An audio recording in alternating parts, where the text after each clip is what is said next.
Derya zove Gulsum i prenosi joj da su se ona i Čemil pomirili i da je cijelo vrijeme bio uz nju i brinuo se.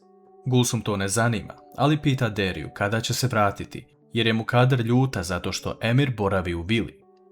Derya odnosi telefon Emiru koji pita Deriju kada će se vratiti, a ona govori da se pomirila sa Čemilom i da je on ovdje. Nakon toga Mukader silazi u dnevni boravak i opet vidi Emira za stolom, pitajući Gulsum šta se dešava i gdje je njegova majka. Emir tada govori da je njegova majka u bolnici sa Čemilom kako bi čuvali njegovu baku. Mukader odmah traži od Gulsum informaciju u kojoj bolnici se nalazi ta žena, jer hitno mora otići da svede račune. Hančer je u jednom od pisama pronašla ime žene koja je bila vaspitačica njenoj sestri i želi da je potraži. Ona zove tu ustanovu, ali nažalost Leila, ta žena, je otišla u penziju. Hančer ostavlja svoj broj kako bi neko pitao tu ženu da li može da se sastane sa Hančer. Mukader odlazi u bolnicu kako bi popričala sa Esmom o tome da se udalje od njene kuće i njenog unuka. Međutim, nakon što Mukader uđe u Esminu sobu, ona se nalazi u drugoj prostoriji. Esma vidi da je to Mukader i zaključava se, a Mukader kuca na ta vrata, govoreći da otvori kako bi popričale. Esma govori da one nemaju šta da pričaju, a Mukader ju glasnim tonom govori da odustane od svoje ćerke, unuka i njihove vile, jer neće proći dobro ako se suprotstavi porodici Deviloglu. Esma govori da zna već kako je to, a Mukader se zbuni nakon što to čuje. Ipak, Mukader govori da će ostaviti jedan papir na krevetu, te izlazi. Esma uzima papir sa kreveta i vidi da Mukader zahteva da Esma napiše oproštajno pismo Hančer. Gledamo scenu gdje Metin pronalazi doktora koji mu je prepisao tablete. Doktor se uplaši nakon što vidi Metina, govoreći da će pozvati policiju. Metin mu govori da slobodno zove jer će on otići u zatvor za nepropisno kupovanje tableta. Metin pita doktora šta su ove tablete i koga je nagovorio da mu da. Doktor odgovara da te tablete nisu još uvijek ispitane do kraja, a osoba koja je tražila tablete je njegova majka. Gulsum prenosi Deri šta se desilo jer nije mogla da ćuti i rekla joj je da Mukader dolazi u bolnicu da svede račune sa Esmom. Ipak u tom trenutku se Derya nalazi sa Čemilom i ne može ga tek tako ostaviti, ali nakon što Mukader ode, ona odlazi kod Esme u sobu, ali ne govori ništa što je saznala. Esma zamoli Derju da preda jedno pismo Hančer, a Derya joj kaže da je možda dobro da se vidi sa Hančer. Esma ne sme da pristane na to jer zna kakva je Mukader i ne želi da upropasti život svojoj ćerci. Derya dodaje da bi također bilo dobro da možda popriča sa Mukader o svemu, ali Esma ne želi ni da čuje za to. S druge strane, u firmi vidimo kako Yigit donosi cveće Hilal kako bi smirili odnose od sinoć. On je razmislio da ne treba da ga zanima mišljenje njene majke, već samo Hilalino. Ipak, Yigit ne može da se odvoji od svoje majke i sestre, te govori da će Hilal živjeti zajedno sa njima. Hilal se to ne sviđa, ali razgovor prekida Džihan koji zove Yigita u kancelariju. Yigit pita Džihana da li njegova sestra može da stažira u firmi, a on govori da već sutra dođe i da iza njegove porodice stoji Džihan Deviloglu. Yigit također govori da večera nije prošla kako treba, a Džihan mu samo kaže da je to normalno, jer ipak ta žena udaje svoju jedinu ćerku i mora je razumeti.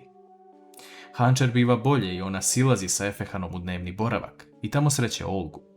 Hančer pita da li je Olga pronašla negovateljicu za Esmu, a Olga prenosi sve što se desilo, govoreći da je Derya bila brža od njih i ona čuva Esmu. U tom trenutku se pojavljuje Čemil koji govori da je došao iz bolnice, ali da nije otišao da vidi Esmu. On predlaže i Hančer da se udalje od te žene i njihove polusestre, jer im nikada neće doneti dobro. Metin sedi u svojoj kancelariji i razmišlja o tome šta se desilo danas. On je okrivio Sinem da radi protiv njega, ali naprotiv, ona mu je pomogla. Metin se pita ako su kapsule bile prazne, šta mu je onda pomoglo? U tom trenutku Džihan ulazi u kancelariju i govori Metinu da sigurno zna zbog čega je došao.